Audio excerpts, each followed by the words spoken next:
पानी जैसे गंभीर समस्या पर आपने मुझे बोलने का मौका दिया। नेता प्रतिपक्ष और हमारे विप साहब का धन्यवाद कि उन्होंने पार्टी के समय में से मुझे समय दिया। अपनी बात शुरू करने से पहले अध्यक्ष महोदय, निम्बाड़ा से आने वाले माननीय सदस्य को एक्सपेंशन में मंत्री बनाया जाए। विधानसभा का उनका परफॉर्मेंस देखते हुए ये मेरा आग्रह है आपसे। और पिछली सरकार की बात हो रही थी, आसन से कहा गया कि पिछली सरकार के जवाब समय से नहीं आए, तो वो सरकार चली गई और ये भी नहीं दे रहे हैं, तो मुझे लगता है कि शायद मिनी बस में बैठकर आने वाले हैं और उसी की तैयारी सदन में इनकी परफॉर्मेंस के हिसाब से मुझे लग रहा है। मैं सीधा टॉपिक पर आऊंगा, ज्यादा समय नष्ट नहीं करूंगा। नेता प्रतिपक्ष ने बताया और पूरे राजस्थान ने समाचार पत्रों के माध्यम से पढ़ा कि जलदाय मंत्री जी का एक फेमस डायलॉग आया कि मैं बालाजी थोड़े ही हूं कि मैं फूंक मारूंगा और पानी आ जाएगा। निश्चित रूप से गर्मियों में बड़ी गंभीर समस्या राजस्थान में हो गई, लेकिन इस बात के अंदर भी बड़ी मजबूरी सी दिखी। लेकिन मैं समझ सकता हूं, क्योंकि सरकार के मंत्री ज्यादातर अधिकारियों के सामने मजबूर हैं, तो मजबूरी किसी न किसी दिशा में निकलकर सामने आ जाती है, वो बता नहीं पाते। लेकिन मैं माननीय मंत्री महोदय को एक बात बताना चाहता हूं कि बूंदी जिले में हिंडोली विधानसभा में चंबल योजना के तहत 997 करोड़ की एक योजना स्वीकृत हुई, जिसका हमारे कार्यकाल में 2 साल काम चला और 46% काम पूरा हुआ। अभी लमसम 1 साल पूरा होने वाला है, 1 महीने बाद में 1 साल पूरा होने वाला है। मात्र 7%, जो 46% काम हुआ था, इस 1 साल में उस योजना में मात्र 7% आपके विभाग ने काम किया है और उस योजना के पीछे इस गर्मियों में हिंडोली नैनवा के लोगों को 20 हैंडपंप आपके विभाग ने सैंक्शन किए हुए खारिज कर दिए कि हिंडोली की चंबल परियोजना आ रही है तो उसका पानी आएगा, तो हैंडपंप की क्या जरूरत। अध्यक्ष महोदय, 7% के हिसाब से अगले 8 साल में जाकर पानी आएगा, तो क्या 8 साल तक हिंडोली नैनवा के लोग प्यासे रहेंगे क्या? माननीय मंत्री महोदय को इस सदन में अपने जवाब में ये बात बताना चाहिए। इसके साथ के साथ आज का एक अखबार मैंने पढ़ा, भूजल संरक्षण की बात कर रहे हैं, लेकिन इस बारिश के पानी से जो तबाही कल मची, आज के अखबार में थी कि एक परिवार से 3 इस राजस्थान के लोगों की निर्मम, उनका दीवार गिरने से, उसमें एक मां और बेटी भी थी कि जिनकी मृत्यु हो गई। हम सब उसके ऊपर खेद प्रकट करते हैं। मैं समझता हूं पहला सवाल तो ये उठता है कि क्या सरकार उसकी जिम्मेदार है? क्या भारतीय जनता पार्टी की जो सरकार अभी 10 महीने से 8 महीने से राजस्थान में काम कर रही है, क्या वो जिम्मेदार है? तो उसका जवाब तो है कि बिल्कुल पूरी तरीके से जिम्मेदार है। दूसरा सवाल ये उठता है, क्या केवल वही जिम्मेदार है? तो एक राजस्थान का नागरिक होने के नाते मैं मानता हूं कि केवल वही जिम्मेदार नहीं है। आज तक इस सदन में जितने सदस्य रहे, जितनी बार सदन लगा, और मैं माफी चाहता हूं आसन पर बिराजे आप, जितनी बार जो लोग हमारे सीनियर लीडर्स आसन पर भी बिराजे, हम सब लोग थोड़े थोड़े जिम्मेदार हैं, सारे लोग जिम्मेदार। वो और लॉबी के अंदर जितने आईएएस ऑफिसर्स आरएएस ऑफिसर्स बैठे हुए हैं, वो भी इसके अंदर जिम्मेदार हैं। पीछे की दीर्घा में जो पत्रकार साथी बैठे हुए हैं, वो भी उसके जिम्मेदार। इस राजस्थान के जो भी लोग जाति के नाम पर, धर्म के नाम पर, तेरी मेरी के नाम पर, किसी का नुकसान फायदा करने के नाम पर वोट देते हैं, वो लोग भी इस हादसे के बराबर हमारे जिम्मेदार हैं।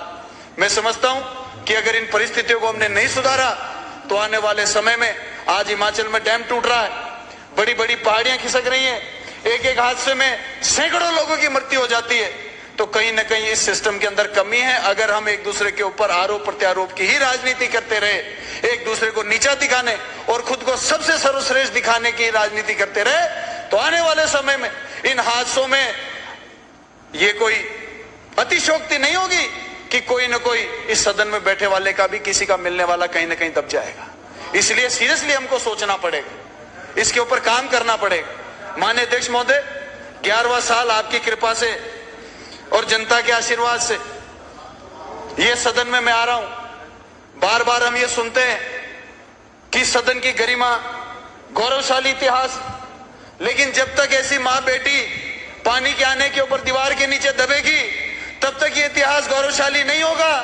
ये इतिहास गौरवशाली जब होगा कि जब वो माँ बेटी के सर पर पक्की छत पड़ेगी, उस दिन इस सदन का गौरवशाली इतिहास होगा। अध्यक्ष महोदय, जब तक एक गरीब के परिवार में बिजली और शुद्ध पानी मिलेगा, तब जाकर इस सदन का गौरवशाली इतिहास होगा। अध्यक्ष महोदय, जब गांव के बच्चों को 1 किलोमीटर के ऊपर 5वीं, 2 किलोमीटर के ऊपर 8वीं और 3 किलोमीटर के ऊपर 12वीं स्कूल मिलेगी, अध्यक्ष महोदय, उस दिन जाकर इस सदन का इतिहास गौरवशाली होगा। जब तक 10 किलोमीटर के अंदर गांव के बच्चे या बच्ची को सरकारी कॉलेज नहीं मिलेगा, जब तक हमारा इतिहास गौरवशाली नहीं होगा, उस दिन गौरवशाली होगा कि जो गरीब, जिसकी बेटा और बेटी पेट्रोल खर्च करके कॉलेज नहीं जा सकते, यदि साइकिल से भी जाना चाहें तो 10 किलोमीटर के अंदर उनको कॉलेज मिलेगा, शिक्षा पूरी होगी, उस दिन जाकर इस सदन का इतिहास गौरवशाली होगा। अध्यक्ष महोदय, मैं केवल ये बातें करने के लिए नहीं कह रहा हूं। कई लोगों को लगेगा कि भाषण दे रहा है, ये तो काम करके दिखाइए। तो मुझे ये बताते हुए अध्यक्ष महोदय खुशी है। मैं क्यों बता रहा हूं? क्योंकि आज सुबह मुझे अखबार पढ़ते हुए इतना दुख हुआ है जो मैं कह नहीं सकता। मुझे खुशी है कि मेरी विधानसभा में 2 तहसील हैं। आजादी के बाद 71 साल हुए, 71 सालों में एक भी सरकारी कॉलेज आजादी के 71 सालों में कोई नहीं बना पाया। मुझे खुशी है कि राजस्थान का मुख्यमंत्री अशोक गहलोत जी ने 5 साल के अंदर 7 सरकारी कॉलेज इंदौर विधानसभा में बनाने का काम किया। हम केवल आरोप प्रत्यारोप की बात करते, शिक्षा की बात कीजिए, पानी की बात कीजिए। अरे क्या हो गया, क्यों तकलीफ हो रही है? सुन लीजिए, मेरे को 10 मिनट मिले, पार्टी ने दिए, आपके नहीं ले रहा हूं। आप अपना काम कीजिए, हमको अपना काम करने दीजिए। 10 मिनट में मैं बोलूंगा और आप तय नहीं करेंगे कौन सी बात पानी की है, ठीक है? पानी की है सब ये। अध्यक्ष महोदय, मैं उसलिए ये बातें इस सदन में बता रहा हूं क्योंकि ये मॉडल जब तक इस सदन के ऊपर आरोप प्रत्यारोप की राजनीति चलती रहेगी, तब तक हमारा फोकस जो है पब्लिक इश्यूज के ऊपर डाइवर्जन रहेगा। क्योंकि हर आदमी अपने डिफेंसिव मोड में है, हर आदमी अटैक मोड में है, उसको हमको थोड़ा कम करना पड़ेगा। इस सदन के अंदर ज्यादा समय जनता के मुद्दों पर होनी चाहिए ताकि ऐसे हादसे नहीं हो। पानी की बात अभी आप ही अध्यक्ष महोदय फरमा रहे थे कि आरोप प्रत्यारोप की राजनीति, और बीच बीच में अपनी बात में आप भी करने लगे। तो मेरा तो यही कहना है अध्यक्ष महोदय कि कल वाला जो हादसा है, ऐसे हादसों की पुनरावृत्ति नहीं हो, इसकी भी हम जिम्मेदारी सदन लें। केवल एक मंत्री के ऊपर छोड़ने से नहीं चलेगा, केवल एक सरकार के ऊपर छोड़ने से नहीं चलेगा। हम क्या हो गया? पेट में दर्द हुआ? शांत रहे। क्या हुआ? पेट में दर्द हुआ? क्या हो गया? क्या हो गया? अच्छी बात नहीं लग रही है, अच्छी बात नहीं लग रही है, टाइम खराब कर रहे हो। माननीय सदस्य बोलिए, समय समाप्त ठीक होने वाला है।